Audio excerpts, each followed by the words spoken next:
bienvenue dans votre émission, La Réunion Lélade,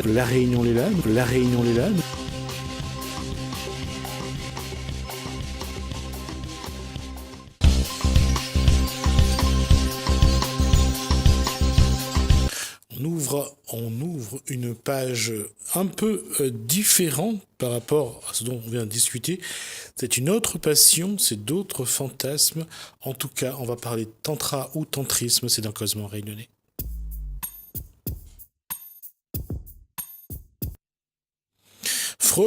Sigmund Freud disait que tout est libido ou sexe, c'est selon. Bonsoir Marie-Robert. Bonsoir. Alors tout est plaisir finalement ? Tout est plaisir finalement. Oui, tout à fait. La vie est plaisir. Justement, je disais, entre ce que disaient certains, enfin, ce que se faisait dire à Freud que tout est sexe,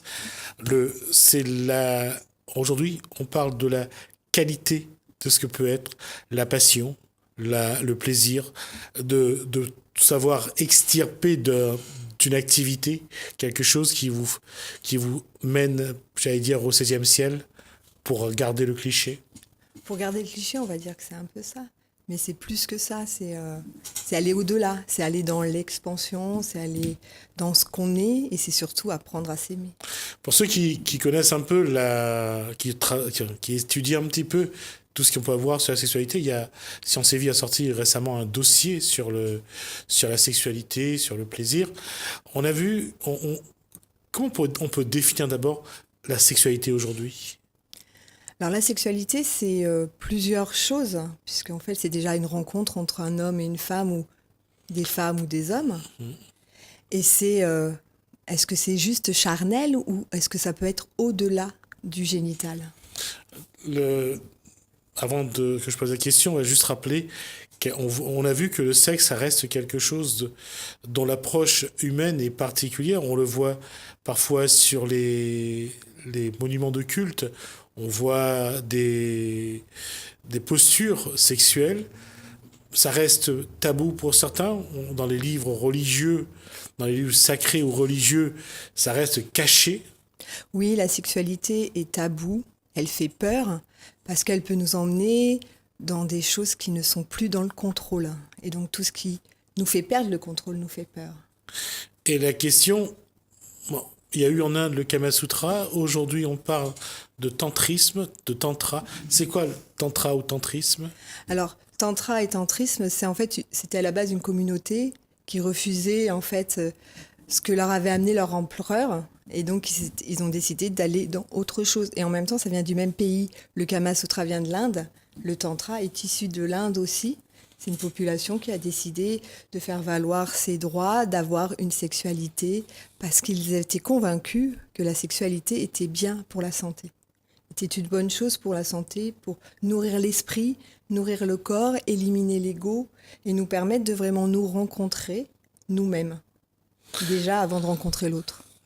Comment on pourrait définir le tantrisme ? Aller à la rencontre de soi, finalement, ou de l'autre ? C'est à la rencontre de soi pour aller à la rencontre de l'autre. D'accord. C'est vraiment une trame, un tissage. D'accord. Qu'est-ce qu'on doit connaître sur soi ?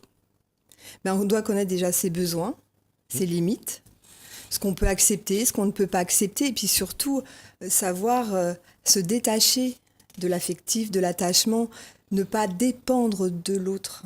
Vraiment apprendre à accepter que la personne qui est avec nous, le partenaire qui est avec nous, à un moment a des envies et nous, on n'a pas les mêmes envies, et ne pas s'obliger à aller dans les envies de l'autre. Vraiment se respecter. Pour avoir une belle sexualité, il faut se respecter dans ses choix. Ce qui pose déjà le problème dans les couples, le plaisir et le désir ne naît pas en même temps pour chaque individu. Comment faire en sorte que celui qui a envie puisse convaincre celle ou celui qui n'a pas envie, que celle ou celui qui n'a pas envie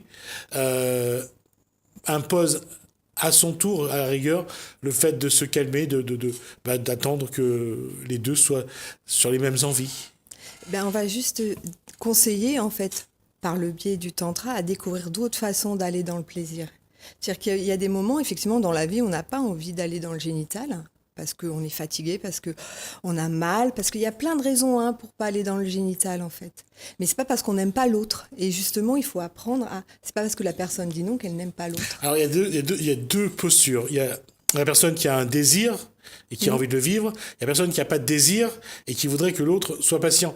Comment faire en sorte de se dire à ce moment-là, c'est très, j'allais dire, c'est très direct, mais parfois on associe le sexe à l'amour. Donc, Le sexe est une forme d'amour, mais ce n'est pas la seule. Mm. En fait, on s'est beaucoup, je veux dire, on n'a pas appris à faire l'amour, tout simplement. Actuellement, notre société nous a pas appris à aller dans le plaisir, à aller dans l'amour, à aller dans le désir. On va dans la pornographie, ce qui n'est pas la même chose pour moi en tant que sexothérapeute. La pornographie, pour moi, c'est un outil pour le fantasme, pour se faire plaisir, pour avoir de l'imagination, mais c'est pas du tout pour aller dans la sexualité. Et actuellement, le courant qu'on a choisi, parce qu'on n'a pas d'autre alternative, actuellement, c'est la seule chose qu'on ne nous apprend pas. On nous apprend à marcher, on nous apprend à manger, mais on ne nous apprend pas à aimer. Et c'est ça la problématique actuelle. alors, je ne sais pas à qui je vais poser la question. Est-ce que c'est à la femme? Est-ce que c'est à la sexothérapeute? Vous êtes donc également donc thérapeute en tantrisme, hein, C'est ça. ou psychothérapeute en tantrisme. La question, c'est, voilà, on a toujours le problème. C'est votre enfant qui arrive à l'âge de 5 ans, qui entend un mot quelque part et qui vient vous voir en disant, papa, j'ai entendu tel mot, par exemple, sexe, fellation. Ça veut dire quoi? À quel âge une mère, un père, ou un père, une mère, doit commencer à parler de sexe à son enfant, par exemple? Dès qu'il commence à poser des questions, dès qu'il commence à lui-même à ouvrir cette porte, sans rentrer dans le détail. L'enfant, il n'a pas besoin du détail, de savoir ce que c'est qu'une fellation. On peut juste lui dire, voilà, ce mot-là, c'est une fellation, c'est un mot pour les adultes. Savoir dans quelles conditions il l'a entendu aussi. Est-ce que c'est par le biais d'une conversation entre adultes? Mais il est important de mettre chaque mot à sa place. Fellation n'est pas un mot, c'est pas un gros mot non plus. Mais effectivement, dans la cour d'école, il y a des enfants qui ont accès à la pornographie via les téléphones portables et n'ont pas du tout les verrous ni la sécurité de savoir avec quoi ils sont en train de vivre, qu'est-ce qu'ils sont en train de mettre en place. Et finalement, plus on va mettre de tabous, moins on va répondre à ces questions et plus l'enfant va vouloir chercher des réponses et il ne va pas aller obligatoirement trouver les bonnes réponses. Dans l'inverse, il y a les filles, il y a les enfants. Moi, je dis les filles parce que j'ai travaillé avec des groupes, il y avait des filles qui me disaient souvent, ils veulent pas savoir si leurs parents font l'amour. Oui, c'est normal. Après, parler de sexualité, c'est pas inviter ses enfants dans sa chambre. Non, mais je veux dire que même savoir que la mère et le père ont des relations intimes. C'est ça qu'ils ne veulent pas savoir. Elles savent que c'est comme ça. Mais tout à fait. Elles se disent, pas mes parents. Tout à fait, c'est normal en fait. Tout le monde à un moment se dit que ses parents n'ont plus de sexualité, ce qui n'est pas du tout vrai. Mais c'est très bien qu'elle soit cachée, cette sexualité des parents. Il faut juste qu'après, les enfants, ils aient les moyens, dans les collèges, dans les établissements, d'avoir des moments où ils peuvent poser des questions, avoir des personnes qui leur parlent librement de sexualité pour éviter ce qu'on trouve actuellement à La Réunion, des enfants qui vont bêtement aller sur un site porno, ils vont voir une scène et ils vont la revivre en pensant que c'est ça le sexe.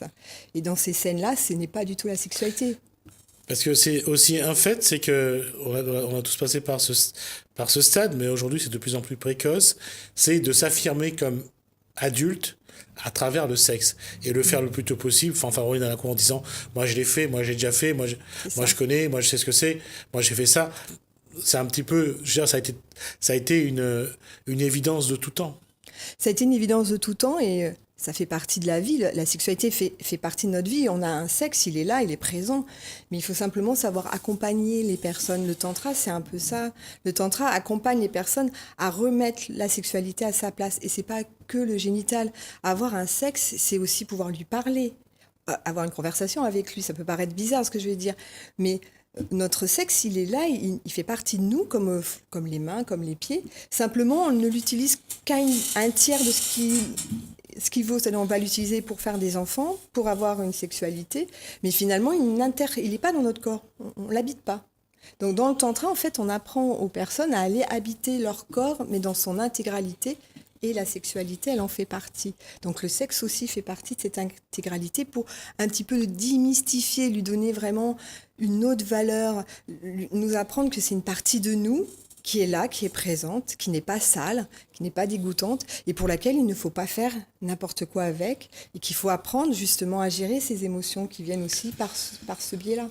Il y a j'allais dire, ce qui est le principal, peut-être, obstacle à tous, c'est la parole. C'est de voir qu'aujourd'hui, il y a des générations qui n'arrivent pas à parler de sexe, il y a des parents qui ne veulent pas en parler, et la religion en a fait quelque chose de pas très propre. Pas très honorable non plus d'ailleurs. La religion, oui, effectivement, actuellement, la religion n'est pas du tout pour qu'on aille dans la sexualité sacrée. Et pourtant, la sexualité sacrée vient... En fait, dans le tantra, on parle d'un temple. C'est-à-dire quand les gens viennent nous voir, on va leur donner la notion du temple. C'est-à-dire que le corps est un temple. Et donc, du coup, pourquoi dans la religion, ce corps qui est quand même quelque chose de précieux ne peut pas être pris en compte? Pour moi, il est pris en compte. Il faut qu'il le soit. Après, effectivement, la religion ne souhaite pas, parce que pour elle, c'est que la procréation. Ils sont que sur cette image-là. Sauf qu'on voit actuellement que l'humain, il a besoin de plus.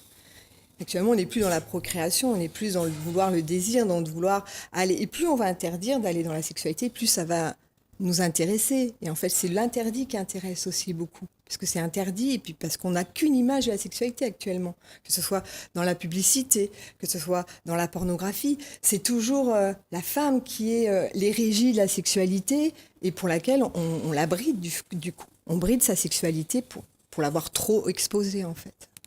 Alors, l'image est là, c'est vrai. Alors, est-ce qu'il faut dans la religion, c'est quelque chose qu'on retrouve, c'est d'essayer de brider un maximum le plaisir de la femme, d'en faire juste une mère porteuse, une maman, une femme au foyer. Les choses ont beaucoup changé depuis on va dire les années l'après-guerre, ça a changé, ça a beaucoup évolué. Comment faut-il regarder la sexualité aujourd'hui, qu'on soit un homme, qu'on soit une femme, et quel que soit notre âge? Il faudrait la regarder avec plus de conscience. Vraiment, y mettre vraiment de la conscience. Vraiment permettre aux hommes et aux femmes de se dire que quand on va dans la sexualité, on va aller dans la rencontre de quelque chose qui est sacré, qui est de l'ordre d'un temple. Quand on rentre dans une église, quand on rentre dans un temple, on fait vraiment attention à comment on y va, on fait vraiment attention à comment on se vêtit. Ben, pareil, quand on est à la rencontre avec une autre personne, il faut vraiment prendre conscience que cette personne-là, elle a une histoire, elle a des vécus, elle a des choses pour lesquelles elle n'a pas envie, elle a des expériences qui lui sont pas bénéfiques du tout et pour lesquelles elle n'a pas envie de revivre. Et c'est juste de se dire que, ok, on est tous des individus et on a le droit tous au respect. On a le droit d'être respecté en tant que personne. Et pour ça, il faut vraiment rester très centré sur soi. Qu'est-ce que le tantrisme permet de faire ou de vivre à travers la sexualité pour l'être humain? Alors, le tantra, en fait, fait un mélange de plein de choses. Le tantra, c'est une voie sexuelle, mais aussi spirituelle. Et donc, on va apprendre aux gens à aller méditer, à danser, à faire des rituels, à ritualiser beaucoup leur sexualité. Vraiment, à l'emmener à ce que ça devienne quelque chose de sacré pour lequel on prend du temps. On peut préparer sa chambre à coucher de façon à ce qu'elle soit très jolie, très lumineuse. Vraiment, on va donner toute une cérémonie, des rituels, des cérémonies, pour leur permettre vraiment de rentrer dans quelque chose qui est sacré et plus dans l'ordre de quelque chose qu'il faut aller faire ou qu'on doit faire. Vraiment, lui redonner, moi je dis, redonner ce qu'elle est, c'est cette étincelle. Le tantra, finalement, c'est une voie pour aller dans l'éveil sexuel.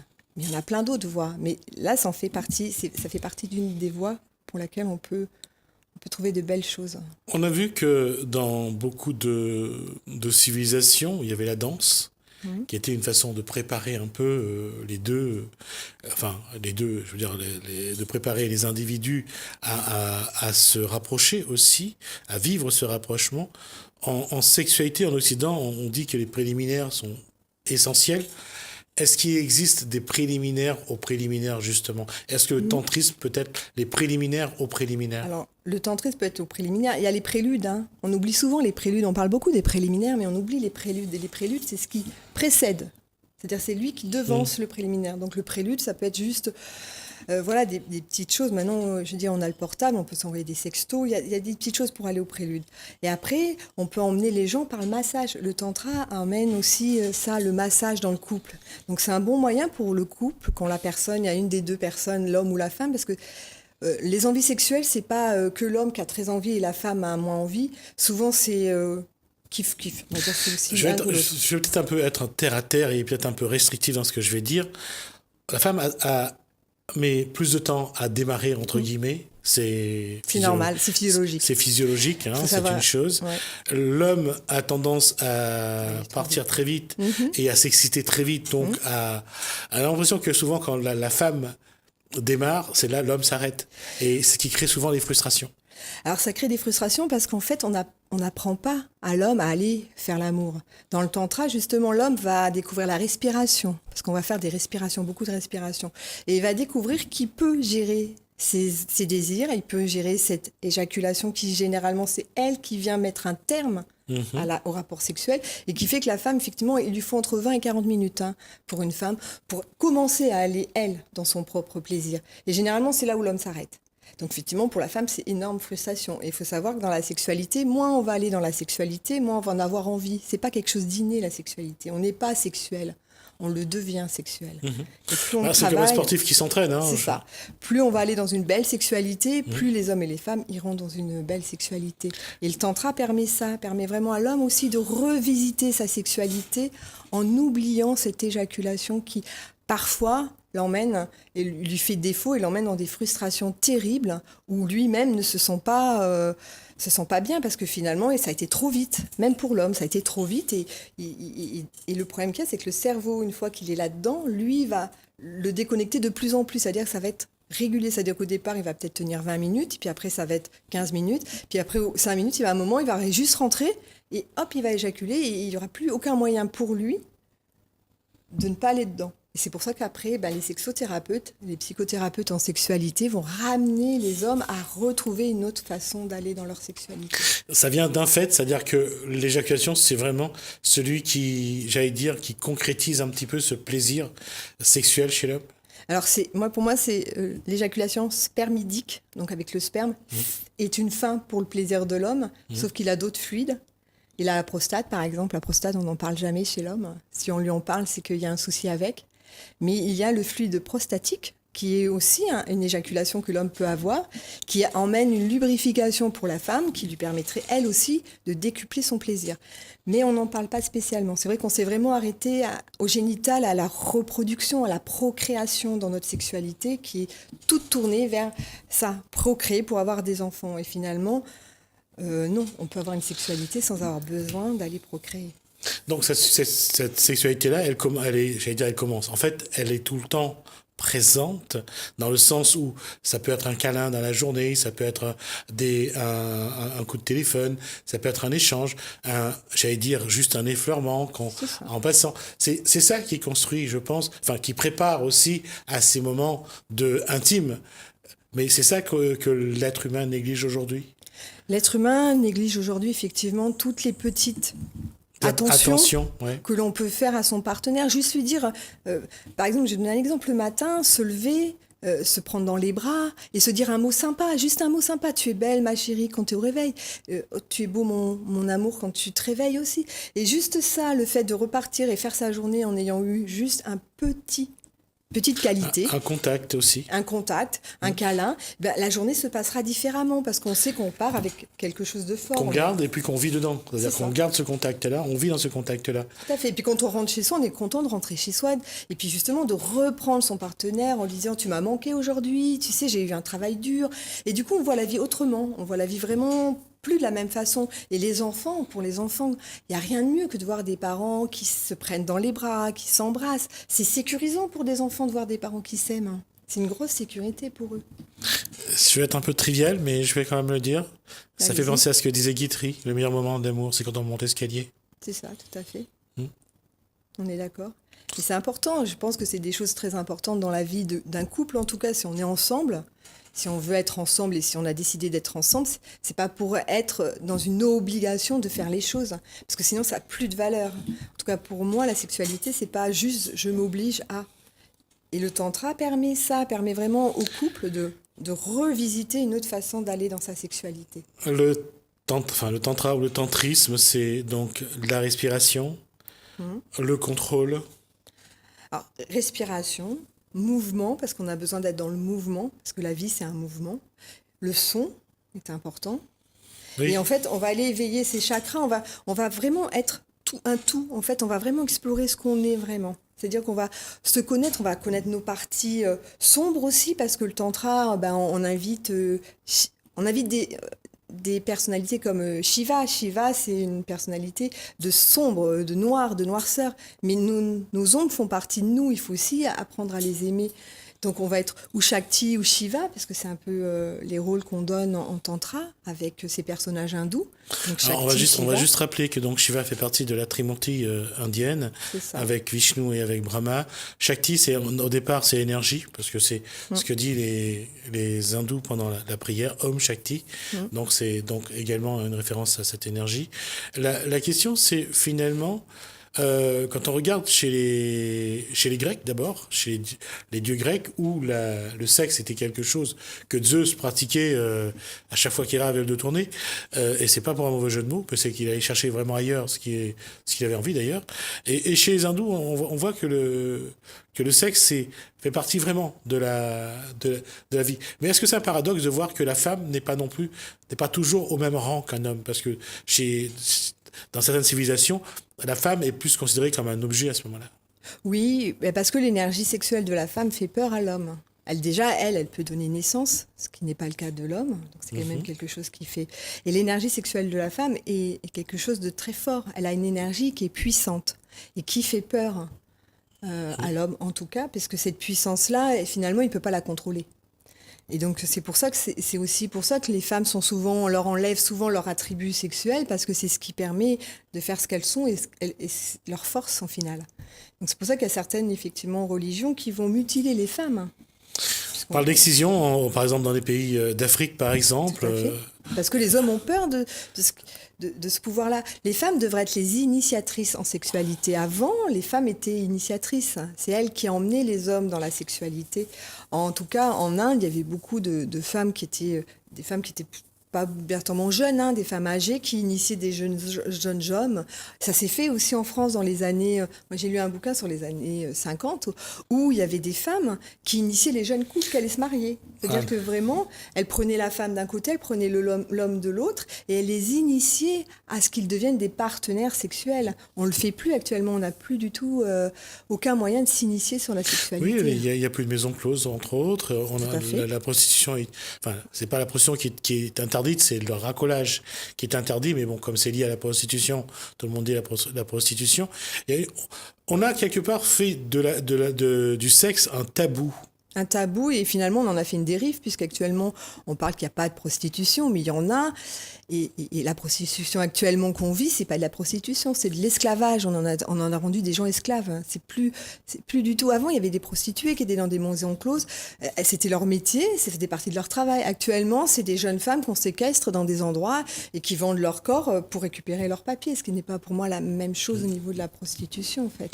Et puis on fait là où on commet l'erreur, c'est que lorsqu'on parle de ce genre de livres ou de films comme 50 nuances de gris, on en fait tout un fantasme. Finalement, on se rend compte que beaucoup est dans la tête, mais pour autant, le corps ne trouve pas son compte. Non, le corps ne trouve pas son compte parce qu'on est dans le cérébral et que le corps, il a vraiment besoin de lâcher. Il faut aller dans la détente. La sexualité, plus on va aller dans la respiration, plus on va aller dans la détente et plus on va vivre de choses qui sont de l'ordre de l'extase, de l'orgasme. Et là, actuellement, on a cette course à l'orgasme, en tout cas pour les femmes, puisque maintenant c'est la course à l'orgasme. On a l'impression que c'est le Graal du siècle, et en fait, plus on va aller chercher quelque chose, et moins on va le trouver. Et effectivement, 50 nuances de gris, c'est un film qui a éveillé une conscience par rapport à OSN, qui est une particularité de la sexualité. Mais ce n'est pas que ça. Pour moi, ce n'est pas une sexualité dans laquelle on devrait aller. C'est une sexualité dans laquelle il faudrait pouvoir avoir les outils. Actuellement, vous voyez, en Belgique, ils ont créé une école qui s'appelle l'Académie des arts et de l'amour. Donc, des adultes viennent et apprennent l'art de la fellation, l'art du cunnilingus, l'art du plaisir interdit. Donc, on peut apprendre les plaisirs sexuelle autre part que dans des lieux qui, pour moi, sont loin d'être des bonnes choses pour aller s'épanouir sexuellement. Ça va demander la question, même si je vais prendre un petit peu de retard. L'absence d'orgasme, que ce soit masculin ou féminin, dans l'acte sexuel, c'est un échec ou pas?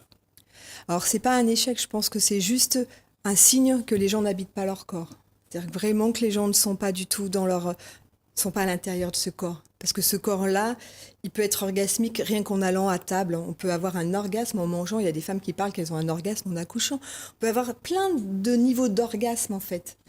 Mais effectivement, on est très coupé de son corps et du coup, on a du mal à aller dans le plaisir et dans l'orgasme, dans le lâcher-prise, tout simplement. On est dans le contrôle.